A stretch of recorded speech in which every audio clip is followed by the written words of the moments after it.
In this video, we are going to talk about how we can enable the voice navigation in Google Maps so that it can talk to you or guide you with different directions. If you feel that your Google Maps is not speaking out and telling you where to turn, you need to enable the voice navigation. And it is very easy to do. What you can do is just open up the Google Maps and just go to your profile icon on the top right.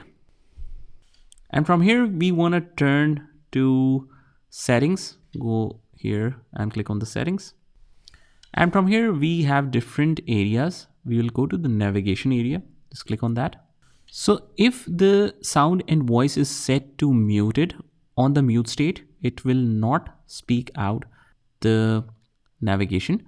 So if you want to just get the alerts or totally unmute that so that you can hear every navigation, you need to make sure that it is unmuted. Also, you can set the guidance volume. You can set it to softer, normal, louder, whatever you want according to your preference.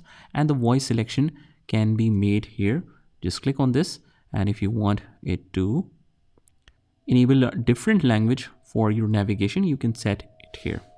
So just make sure to turn the unmuted button on, and the guidance level can be at your convenience. After that, just close out here and make sure by once again clicking on it that the changes are properly saved. So that's how you do it. I hope you found this video helpful. And if you did, hit the like button and subscribe to our channel, and I will see you in the next one.